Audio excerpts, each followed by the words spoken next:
I am Belinda J on YouTube asked, I've been following you for years and even considered you as my second daughter in my head. I'm 56 and I finally did it and started my YouTube in November of last year. It's been a challenging yet rewarding journey. Now I'm trying to figure out how to venture off YouTube and onto other platforms. So my question is, how do you decide which other platforms are best for your brand? And should you just post the same thing on each platform or post a different side of yourself? Oh, do I love this question, Belinda. Thank you so much, first and foremost, for following me for so long.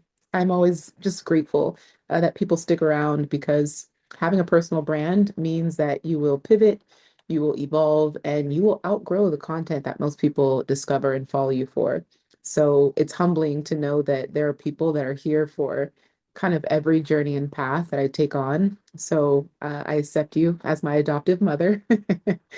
And great job on YouTube. I checked out some of your videos and I'm very impressed.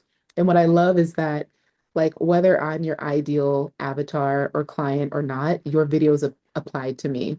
So it's just a reminder that whatever knowledge you have about something and whatever joy you get from sharing it, like, that is what people follow for.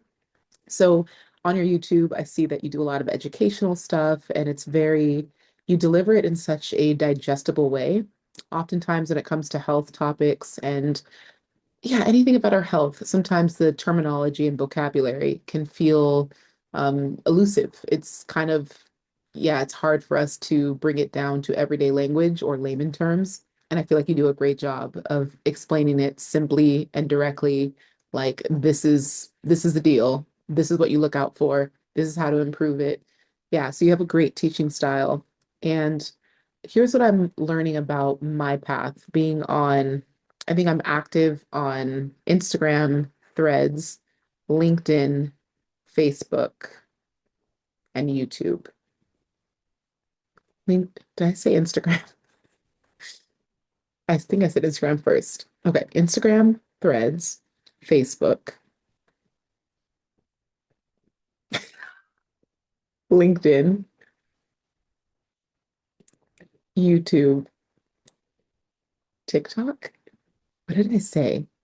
I feel like there's, okay, let me try again. Let me go. I think I have, do I have, okay, Instagram, Threads. Okay, that's one. Facebook. Okay, we've got Meta down. Okay. YouTube gets less each time. Okay, we're gonna ignore that. YouTube and LinkedIn. Okay, let's say I'm active on five. Okay. Instagram, Facebook, Threads, LinkedIn, YouTube. Oof, that's hard. Let's say those are my five. Because for example, I have a Snapchat that I haven't posted on in a year. I have a TikTok that I posted on maybe 3 months ago. So I'm not going to count where I'm not active.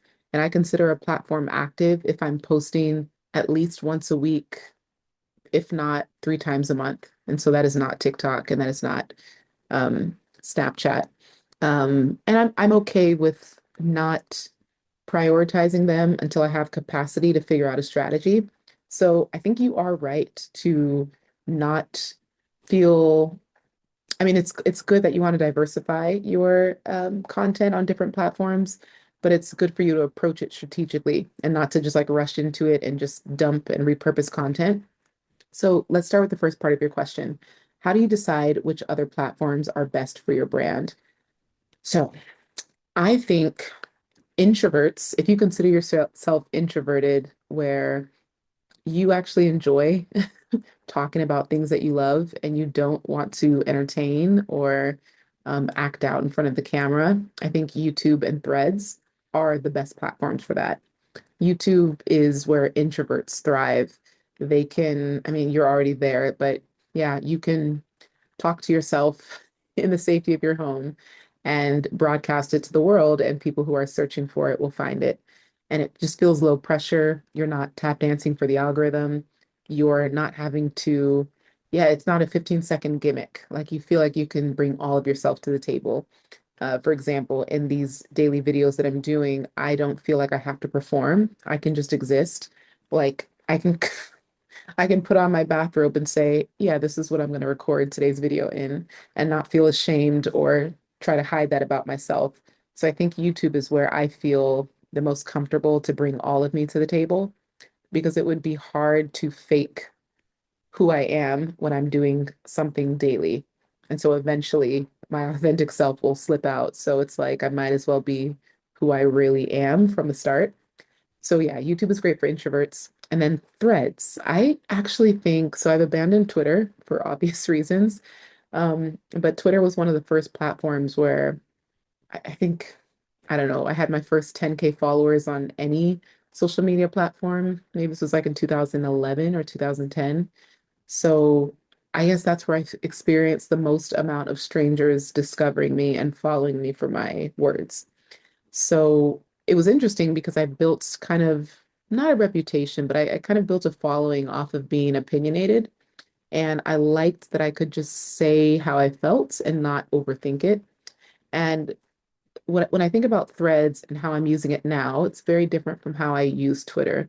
And my threads is growing really fast because I'm being very strategic in how I disperse my thoughts there. So for example, on these videos, like I'm recording this video now, and I use a software called descript.com, descript.com. And what I'll do is I'll upload the video file after I record it on Zoom, upload the video file to Descript. It will transcribe for me, and then I'll upload that transcription or copy and paste the transcription in ChatGPT. And I'll say, pull 50 quotable moments from this video or from this transcript text. And so it will write my words for me or categorize it for me. This is when I talk about ChatGPT being such a resource and an ally to your genius. There is no version of me, even with ADHD medication, that would sift through my words to try to find moments that would make sense for, out of context tweets. So I love that I can utilize ChatGPT in that way to help me pull out my best statements that would make the most sense to other people if they did not watch the full 20 or 30-minute conversation. So, where Threads really thrives is it allows you to distill information, complex topics, subjects, one-liners, zingers. Like you can bring it down into like just simple statements, and those simple statements can easily go viral or have mass reach. So Threads does a great job of saying, if you're going to tweet about the importance of protein, it will push that thread to everyone that is actively searching for protein tips. They're talking about weight loss or fitness, health benefits of protein. Like it knows now who to feed your content to. And what's important about that is a lot of people complain that the algorithm is not being shown to our followers anymore, which is actually a blessing because you now have a greater opportunity to grow because we have what's now called an interest-based algorithm. So your content is being served to people who are interested in the thing that you're talking about in that specific post, not the entirety of your page, just that post, who is specifically interested in protein-based tips. And so it's going to feed it to people who have either recently searched, threaded, or talked about protein in on their own page. So what's great about that is I have a diverse range of things that I talk about. One day it's, a political rant. Then it's business tips. Then I'm talking about a documentary I watched. I'm talking about travel, sharing a conversation with a client, um, family dynamics, love, relationships, a podcast I loved, an audiobook I'm listening to. Like just there's range, okay? So it's a wide spectrum, and because of that, I'm able to, or it's able to push my content out to all these different niches, because now it's going to book lovers and business owners and solo travel enthusiasts. And so I'm able to reach such a wide range of people and have such an interesting community. And so that's what I love about Threads. So I'm growing really fast. I would say Threads is my fastest growing platform in 2025 because I finally allowed myself to not overthink. Like in the past, maybe I would wait till I had something to say and then quickly open up the app and put it out there. Now, oh, that just reminded me, I had a statement I don't have to rehearse my, oh, see, just I was having a conversation with a friend and I was like, I said something. I'm like, oh, I'm gonna thread that later. And then I forgot. Anyways, what I do is I post natively on the platform, but I schedule all my threads. So it allows you to schedule up to 25. There are also websites like Metricool, metricool.com that allow you to schedule posts on all social media platforms. And there's a free version, but if you want to schedule more, like maybe up to 100, you'd have to do the paid version. So believe it or not, my goal is to actually get out up to 100 posts per week. Now, the volume of that is crazy, and I'm deeply inspired by a comedian and entrepreneur called Kev on Stage. Check out his book, by the way. It's coming out in September called, yeah, it's coming out this month. Wow. A Successful Failure. But he's brilliant, and I've followed him on Facebook, gosh, feels like 15 years. Went to him and Liz's vow renewal in Cabo last year. Like just seeing his journey has been incredibly inspiring because his consistency has not wavered. Like the man has been consistent for over a decade.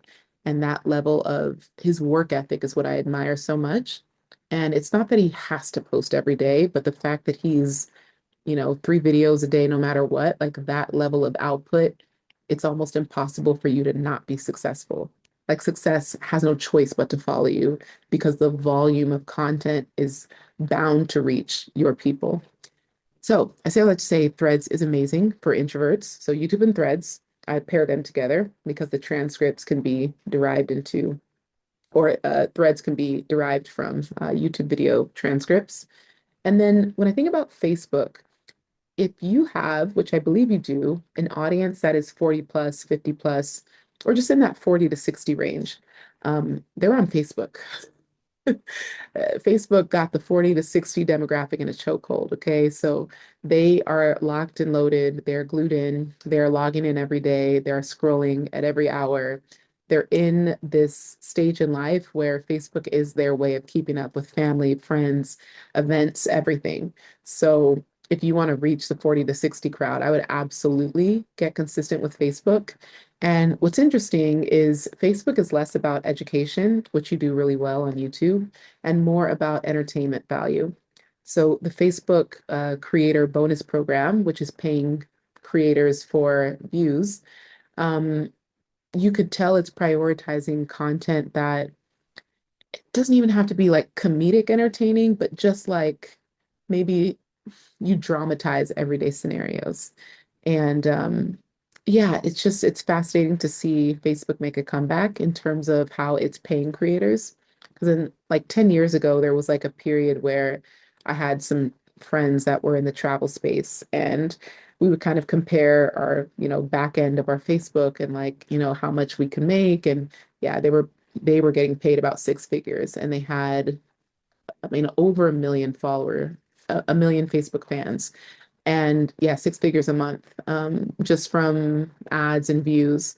And then there was a period where it just like stopped and well, it dropped and then eventually it stopped. And so I don't know when Facebook brought it back, but it's great that it's back because it means, yeah, they really want to build a library of content. So them paying creators is so that, more consumers are trapped on the app and just scrolling, kind of endlessly because the longer they get people to stay on their app, the more advertisers can spend on the app and the more money ultimately Facebook and Meta can make. So, of course, capitalism is behind it all. Okay. And then when it comes to Instagram, I believe Instagram to be your first website, your first and your second website. So I actually don't have a personal website. I have my domains, gloriaatanmo.com, glowatanmo.com, but I do not have like a space where people can like actively like go and just read about my businesses. And it's somewhat intentional, somewhat circumstantial. I evolve so much. I've hired web designers, I've had websites, and I just archived them because I outgrew it so fast. So I feel like a website, it almost like it's for a season, and as soon as I outgrow that season, the website feels useless. So yeah, I just realized that my product suite is where I want people to actually visit. They don't need to read about me. They can see how I can help them. So if anyone is watching and curious about the things that I offer, you can go to glowgraphics.bio or check the link in the video description. But yeah, I have very affordable things, digital products from $37 and upwards for one-to-one. And for the month of September, I'm doing September sales. So if you check every day, you will see something that is discounted for the month of September. So check that out. And yeah, so I mean, Instagram really is the place where people can get an idea of your brand, your bio, obviously from your page, your videography, your photography, your camera speaking style, your life, your energy, your interests, your curiosities. So I think Instagram is a great place for anyone that is truly looking to build a personal brand and monetize their business. I don't think that there is a better place to advertise than Instagram. Instagram has, I mean, I've said this ad nauseum, but Instagram has paid me the most money from any platform. And it's not that Instagram always paid me directly, but it allowed me to access the most amount of people who have paid me directly. And Instagram has never charged for that level of reach. So when I think about people's ad spends, like whether they're spending thousands or even I know people that have spent millions on ads, and just to know that like I've never spent $1 on ads and I've been able to make millions. Like I like that approach. So I will always be biased to the capability of Instagram content and how it truly like going viral and just reaching the right people. Like there are buyers every day. Like take a second to think about anything that exists in the world, someone is buying it. So, like, why not you be the merchant? Why not you be the provider? Why not you be the person that is doing the selling? Because someone every single day is spending money on the very thing that you can do for people. And so I always told myself, well, why not spend with me? I believe I'm incredibly qualified, incredibly capable, incredibly creative, and what content does is it gives people just a window into the house of your resume and all that you do and your insight and your perspective. And I think more than anything, people are no longer interested in information because ChatGPT can now give that. So it's perspective, it's unique journeys, it's experiences, testimonies, and testimonials. But yeah, that's my experience with Instagram. And then LinkedIn, I would say LinkedIn is great for B2B. Like if you want to be a speaker at corporate events or yeah, just do B2B sales to organizations or yeah, maybe, and this is for Belinda or anyone else. I talked about, there's a previous video, check out the playlist at the end of this video. But one of those videos is about 1,000 ways. No, if I had to start from $0, here's exactly how I would make money. And if I only had $1,000 to spend, like here's exactly how I would spend it. Starting from zero, no followers, no network, no anything. And with AI, there are so many, whether it's a small business or just mom and pop shops or major corporate organizations, or especially startups, startups always, they have the money to spend and they're always looking for the most affordable way to get the job done because, startup culture. So while it might not be reliable long term because you're just not sure how long a startup is going to last. It's still really cool to see all the startups that exist and the roles and jobs and tasks that they're always paying for. So consider that because as well, many of them don't want to hire full-time employees. They rather work with freelancers and or contractors. So that's something to consider. So yeah, with LinkedIn, I feel like you can get in front of people who are the decision makers. And there's a woman, my girl, my friend. Her name is Ari, and her Instagram handle is Jim Hooky, like no, GymHooky. And she is killing it on LinkedIn. You can come in, babe. No worries. Um, How's it going? She's killing it on LinkedIn, and she does a great job of posting videos. She repurposes a lot of her Instagram content.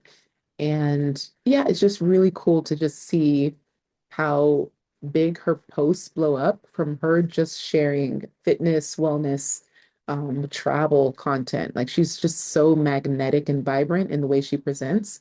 So she's just so easy to follow. There are just people that are just easy to consume, easy to follow because they're a breath of fresh air. And that's definitely Ari.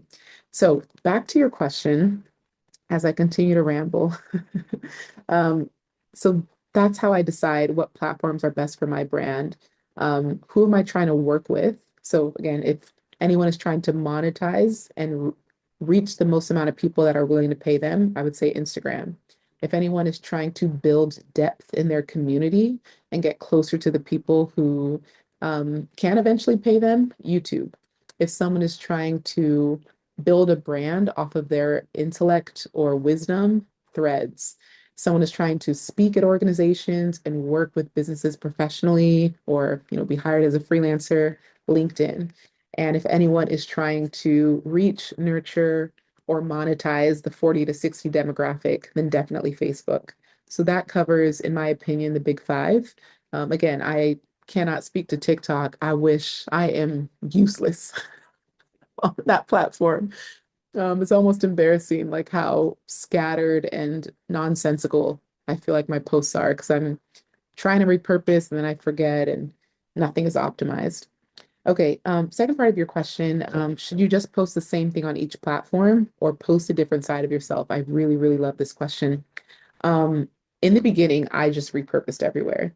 And I think in most cases, you should do that. When you think of really strong brands like Mel Robbins, Jay Shetty, um, Stephen Bartlett, Diary of a CEO, they are pretty much the same on every platform. You know exactly what you're going to get from a Stephen Bartlett LinkedIn post to an Instagram post. And that level of consistency feels safe. I always relate it to like Netflix series. You're watching a show and you want to believe that the character is consistent because you're rooting for them. If they all of a sudden switch up the character arc by episode 4, you're going to be like, I don't want to watch this anymore. I'm confused. So in some way, there's a continuity that feels safe when people are consuming your art and your words, which I think is important. But for example, the only way I would deviate from the norm like not posting business stuff. Let's say on TikTok, for example, if I wanted to really lean into online dating and relationship advice, I think I would go to TikTok for that because it feels so niche. And I feel like TikTok is a great space to be hyper niche about something that you want to talk about, but maybe it would confuse your brand if you brought it fully to Instagram. So whether it's like your shoe collection, fashion, um, anything that feels kind of random, if it's connected to your main like topics, I would say use that on a separate platform. And yeah, if I ever like really revived my TikTok and got strategic with it, I would absolutely like niche down. So Instagram, I'm always, promoting being nicheless. I call myself a nicheless ninja, multi-passionate, multi-hyphenate. But on TikTok, I think it would make the most sense for me to build a very niche brand around specific topics and journeys because I don't want to bring all of myself to TikTok because I don't feel safe to do that. TikTok is brutal and scary in many ways because Gen Z just ain't having it. So I would talk about something that either isn't that serious. For example, I had a period where I was really, yeah, like interior design and boho style. Like I was all in and I was just so obsessed. And I got hired by a couple clients to like redesign their Airbnbs. It was really fun. It felt like, it was a short period of like gig work, but I was like, oh, because I just was open. I didn't never like wanted to make anything big out of it, but people saw my work and hired me based on that. And again, because I put myself on the internet, so you never know what people are willing to pay you for unless you show them what you can do. So yeah, that would be the only reason I would deviate from the norm in terms of posting on a platform something different. But I would say 80% repurpose. Like, no point in, I think even Kev on stage talks about it. Like, he shares the same video in a on like 10 platforms, and he'll say it'll do amazing on TikTok, it'll bomb on Facebook, and then it'll do some numbers on threads. So you just never know. So I believe 80% repurposing and then 20% random as you want. Wait, random as you want. Um, yeah. So I loved this question so much, Belinda. I really appreciate you asking. And for those of you who also hearted her question, like that also inspired me to be like, okay, this seems to be a question in demand. And yeah, once again, like if you're watching this and there's a follow-up question you want to ask, whether it's Belinda or anyone else, please drop it in the comments. I have a year's worth of videos to create, so I will absolutely need as many questions as possible. If you're new here, please like and subscribe and go on this year-long journey with me. For the month of September, many people are doing the great lock-in and just posting daily on a platform, and I'm so inspired by how many creators are just fully leaning into like why not energy, because we all have incredible stories to tell. All right. And check out mycreativereset.com if you want to go deeper for 50 cents a day.